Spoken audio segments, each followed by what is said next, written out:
میں ہوں سلمان رشید اور یہ ہے ایک مسافر کی دنیا۔ اگر آپ لاہور میں گرینڈ ٹرنک روڈ پہ گڑھی شاؤ سے یا اسٹیشن کی طرف سے آتے ہوئے آپ شالامار باغ کو جا رہے ہوں تو یونیورسٹی آف انجینئرنگ کے سامنے تقریباً آپ کو سیدھے ہاتھ پہ، یعنی آپ یوں جا رہے ہیں، اب تو ڈبل ٹریک ہے نا وہ سڑک، اور درمیان میں جنگلہ بھی ہے، آگے سے آپ یو ٹرن کرنا پڑتا ہے آپ کو وہاں پہنچنے کے لیے۔ سیدھے ہاتھ پہ آپ کو یہ ایک عمارت آپ کو دکھائی دیتی ہے۔ اس کو عام طور پہ لوگ بدھو کا آوا کہتے ہیں، اور بدھو کا آوا ہر کوئی سمجھتا ہے کہ یہ عمارت جو ہے نا یہ بدھو کا آوا ہے، حالانکہ پنجابی میں آوا ہم اس بھٹی کو کہتے ہیں جس میں اینٹیں یا برتن پکائے جاتے ہیں، کمہاروں کی جو بھٹیاں ہوتی ہیں۔ اور اگر آپ تھوڑا سا پڑھیں، کنہیا لال نے فار سم اسٹرینج ریزن اپنی کتاب تاریخ لاہور میں، جو کہ 1870 کی دہائی کے اندر لکھی گئی تھی، اس میں اس کا ذکر نہیں کیا۔ میں بڑا حیران ہوں کیونکہ کنہیا لال نے تھا کوئی نہیں چھڈی لاہور دی، بڑا ہی کوئی پکا آدمی تھا، لیکن یہ جو تھے محمد لطیف صاحب سرکاری افسر تھے، انگریزوں کی بڑی چاپلوسی کی۔ تاریخ پنجاب پڑھیں آپ، ایسی چاپلوسی کی ہے نا اس نے اس کو اپنی اس کتاب میں۔ تو تاریخ لاہور بھی ہے، اس میں مختلف یہ جو ہماری یہاں پہ تاریخی عمارتیں ہیں ان کے بارے میں ہے، کچھ تاریخ کے بارے میں بھی ہے۔ اور لطیف کو میں اتنا مستند نہیں مانتا کیونکہ ایک دو جگہ اس نے بڑی گلیئرنگ قسم کی بونگیاں بھی ماری ہوئی ہیں، ایک دو جگہ نہیں، زیادہ جگہ پہ۔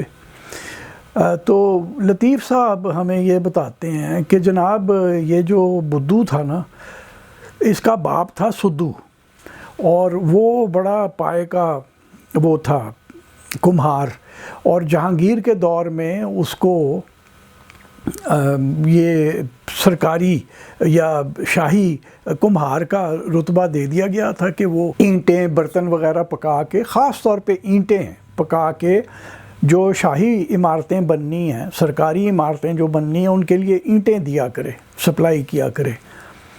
تو اس کا یہاں بہت بڑا پیچھے اس نے آوا بنایا ہوا تھا، جو اس نے اپنے بیٹے کے نام سے بدھو کا اس کو نام دے دیا، بدھو کا آوا، یعنی بدھو اس کا بیٹا تھا۔ یہ بلڈنگ ہے جس کو سارے بدھو کا آوا کہتے ہیں، حالانکہ یہ آوا نہیں ہے۔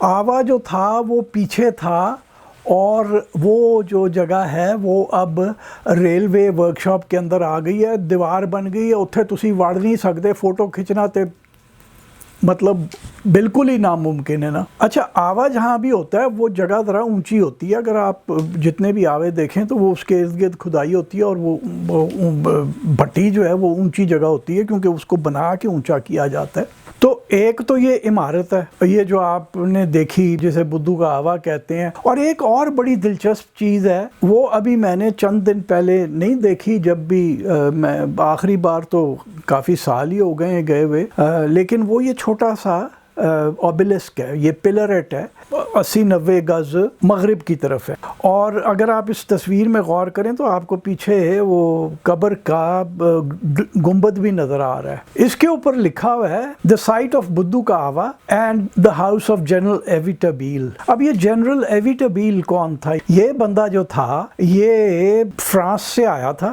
اور وہ نیپولین کی فوج میں تھا۔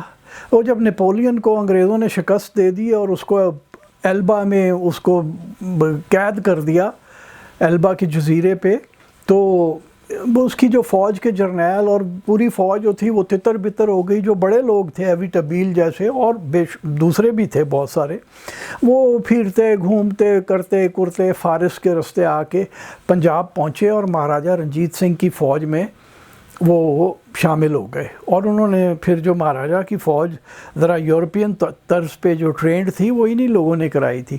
تو جنرل ایویٹابیل جو تھا نا، یہ یہاں بھی رہا لاہور، اور پھر یہ رہا وزیر آباد کا گورنر، بڑا ظالم آدمی تھا ویسے، اور پشاور کا گورنر۔ تو پشاور میں جو ہمارے پختون بھائی تھے انہوں نے اس کا نام ابو طبیلہ کر دیا تھا، ایویٹابیل سے وہ نہیں ان کے منہ سے اترتا تھا نا، تو انہوں نے ابو طبیلہ بنا دیا تھا۔ پھر پنجابیوں نے بھی اسے ابو طبیلہ ہی کہنا شروع کر دیا۔ تو اس کا یہاں گھر تھا، اور ایک کتاب ہے گولڈنگ کی، انگریز تھا، 1922 میں اس نے یہ کتاب لکھی، لاہور میں رہتا تھا، اولڈ لاہور اس کتاب کا ٹائٹل ہے، ری پرنٹ ہو چکی ہے یہاں پہ لاہور میں، اور ری پرنٹس میں کافی غلطیاں ہیں کیونکہ وہ میرا خیال ہے ٹائپ کرا کے انہوں نے اس کو کمپوز کیا، تو اس میں ناموں کی غلطیاں آ گئی ہیں اور بھی کچھ غلطیاں نظر آ رہی ہیں۔ اس میں یہ لکھا ہے کہ جناب یہ چونکہ اونچی جگہ تھی، آوا جیسے کہ بتایا کہ وہ ذرا اونچا ہوتا ہے، تو اس کے اوپر ایویٹابیل نے ایک سمر ہاؤس یا بارہ دری بنائی ہوئی تھی اور وہ بڑی شاندار تھی۔ اور پھر 1850 میں یاد رہے کہ پنجاب کے اوپر انگریزوں کا قبضہ ہوئے چند سال گزر چکے ہیں، مہاراجہ کو فوت ہوئے 11 سال گزر گئے ہیں، اور یہ وہ یہاں پہ اب اپنے چھاونی بنا رہے ہیں، میاں میر کی چھاونی، جسے اب ہم لاہور چھاونی کہتے ہیں، لاہور کنٹونمنٹ، وہ اصل میں میاں میر چھاونی کہلاتی تھی انگریزوں کے اس شروع کے دور میں، کیونکہ حضرت میاں میر کا مزار نزدیک میں ہی ہے، ساتھ ہی ہے جہاں سے وہ چھاونی شروع ہوتی تھی۔ تو یہ اپنا گولڈنگ جو ہے نا، یہ ہمیں بتاتا ہے کہ جناب جب وہ چھاونی بننے کے لیے اینٹوں کی ضرورت تھی نا، تو وہ یہ اس کو انہوں نے کہا کہ یہ جو ایویٹابیل کا گھر ہے اس کو ڈھا دو، کیونکہ یہاں بہت اچھی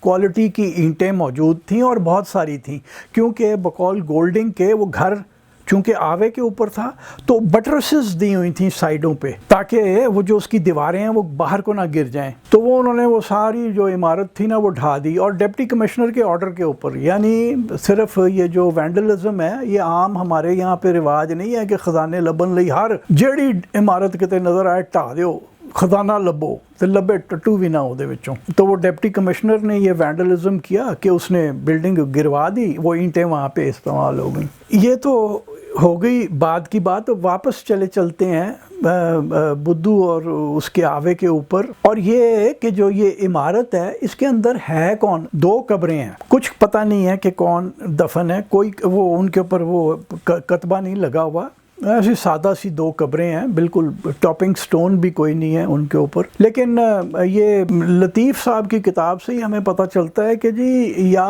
تو اپنا نصرت جنگ، خان دوران نصرت جنگ، جو کہ شاہ جہان کے دور میں ایک وہ تھا، فوج کے اندر شامل تھا، اور اس نے بڑے کارہائے نمایاں سر انجام دیے، یہ اس کی بیوی کی قبر ہے۔ اور دوسری قبر کس کی ہے اس کے بارے میں نہیں پتا، لیکن ایک جو دوسرا قیاس ہے وہ یہ ہے، اور اس کے ساتھ ایک داستان جڑی ہوئی ہے، وہ داستان یہ ہے کہ حضرت میاں میر جو کہ شاہ جہان کے ہم عصر تھے، اسی دور میں تھے، اور یاد رہے کہ جو شاہ جہان کا ولی عہد تھا دارا شکو، وہ ان کا مرید تھا، اور اس کی بیگم نادرہ جو تھی، نادرہ بیگم، وہ یہ دونوں بڑے ان کے مرید تھے۔ تو یہ جو اپنے میاں میر تھے، ان کا ایک کوئی فقیر تھا جس کا نام عبدالحق تھا۔ کہتے ہیں، یہ کہانی بھی لطیف کی کتاب سے ہی لی گئی ہے، کہتے ہیں کہ کڑاکے کی سردی تھی اور بارش بھی پڑ رہی تھی، تو ایک یہ جو عبدالحق تھے فقیر میاں میر صاحب کے،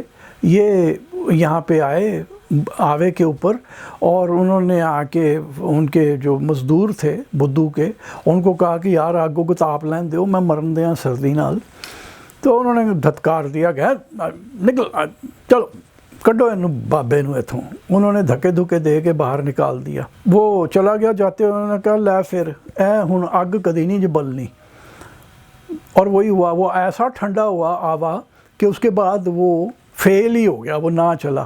یہاں سوچنے کی ایک بات ہے، جو میں ہر پیر کے بارے میں جو ہم نے باتیں بنائی ہوئی ہیں نا، خواہ وہ اپنے فرید الدین گنج شکر تھے، یا حضرت میاں میر تھے، یا اپنے حضرت یہ علی حجویری تھے لاہور کے، جنہیں داتا گنج بخش کہتے ہیں، یہ سارے کے سارے بد دعائیں دیتے پھرتے تھے۔ یعنی جیڑا فقیر ہے گا بد دعا۔ وہ کاغان میں ایک بار مجھے وہ بتانے لگے کہ یہ سڑک کدی نہیں بن سکتی۔ میں کیا کیوں؟ کہندے جی اتھے فقیر بیٹھا ہوندا سی تے وہ بنان والیاں نے، فوجیاں نے انہوں کٹتا اتھوں، تو پھر انہیں بد دعا دیتی سی کہ اے پتھر تسی نہیں کٹ سکو گے۔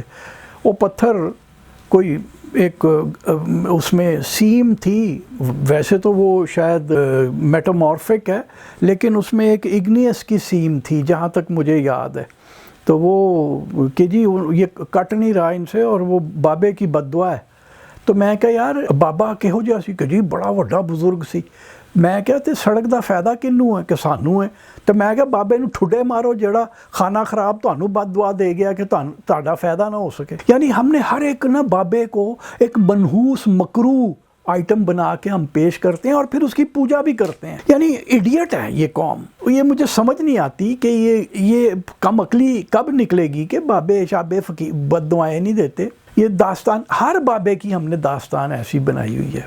بہرحال وہ کہ عبدالحق نے بد دعا دی تو وہ ٹھنڈا ہو گیا. اور لطیف کے مطابق دوسری قبر جو ہے وہ ہو سکتا ہے عبدالحق کی ہو، بد دعاواں دین والا بابا. ایک چھوٹی سی تاریخ اس کے ساتھ اور ہے جو میری ذاتی مشاہدے کے اندر ہے. وہ یہ ہوا کہ 1989 کے شروع میں جنوری فیبرری کے دن تھے. میں ادھر چلا گیا دیکھنے اور اس کی تصویریں کھینچنے. اس زمانے میں یہ جو اب آپ جنگلے شنگلے دیکھ رہے ہیں نا، یہ کچھ نہیں تھا، یہ رڑے میں مطلب کھڑا تھا. یہ وہاں کیا دیکھتا ہوں کہ ایک بندہ بیٹھا ہوا ہے، وہ چرسی افیمی ٹائپ نشئی تھا، دماغ سے فارغ ہو چکا ہوا تھا، اور گردا گرد اس نے نا کوئی 100 بوتلوں کا ایک فینس کیا ہوا تھا اس نے اپنے آپ کو ان بوتلوں سے.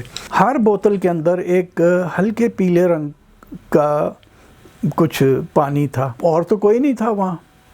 اب تو پھٹا لگ گیا ہے، اس وقت کوئی پھٹا شٹا نہیں تھا، ایسے ہی پڑا تھا یہ مزار. اور اندر بھی بیٹھ کے نشئی جو ہیں وہ اپنا نشہ کیا کرتے تھے. اس بندے نے قبضہ کر لیا ہوا تھا اس کے اوپر. ہو سکتا ہے میری پرانی تصویروں میں کہیں کوئی خراب ہوئی سلائیڈ ہو، فنگس جس کو لگ چکا ہو، لیکن بہرحال وہ میں اس کے پاس بیٹھ گیا کہ یار کی کرنا ہے. اس نے اپنی کو نا ایک عجیب ہی داستان سنائی کہ میں بہت پہنچ چکا ہوں اوپر.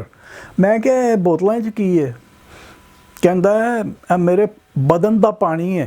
میں کہا تو کیوں کٹھا کیتا ہوا ہے کہ ایدے وچ شفا ہے. یعنی ہم نے یہ تو سنا تھا کہ گاؤں موترا پیو تو شفا ہو جاتی ہے، ادھر عرب میں اونٹ کا موتر پیو تو شفا ہو جاتی ہے. وہ اپنا موترا بیچ رہا تھا کہ ایدے وچ شفا ہے. پتہ نہیں اس کو کوئی کچھ نہیں کہہ رہا تھا. وہ وہاں بیٹھا ہوا تھا جو بھی اپنا نشہ وشہ کرتا تھا، اور اپنا وہ یہ اس نے دکان لگائی ہوئی تھی. پتہ نہیں کتنے لوگ لے جا کے پیتے تھے یا نہیں پیتے تھے یہ مجھے نہیں پتہ، لیکن سٹاک کافی تھا. اگر وہ اس کی ہٹی چل جاتی تو کافی لوگوں کو اس سے شفا ملنی تھی.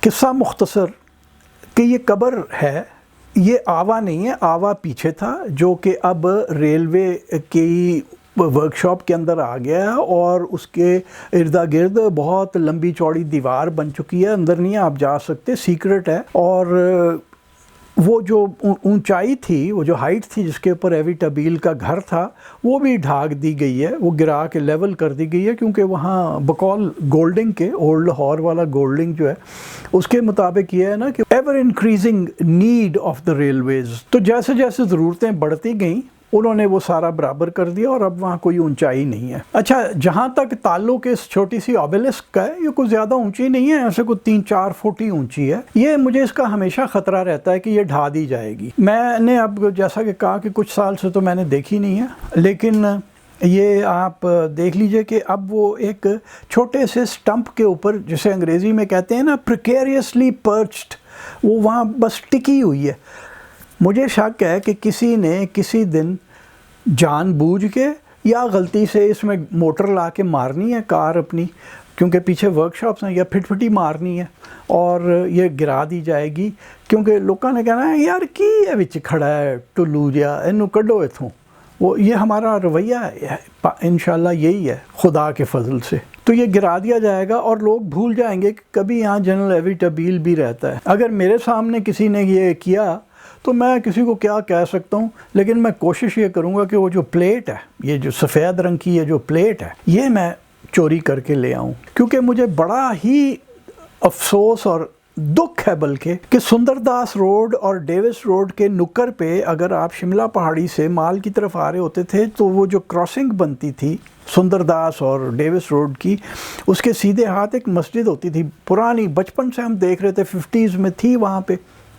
وہ کبھی جب میں فوج کے بعد کراچی شفٹ ہو گیا، ایک بار میں آیا، کہیں لیٹ 80s کی بات ہوگی، تو کیا دیکھتا ہوں کہ وہ مسجد ڈھا دی گئی ہے. اس مسجد کے اوپر ڈیوس روڈ کی تختی لگی ہوئی تھی، اور ڈیوس کے سپیلنگ جو اب ہم نے کر دیے ہیں نا DAVIS، وہ نہیں تھے، وہ تھے DAVIES، ڈیوس روڈ.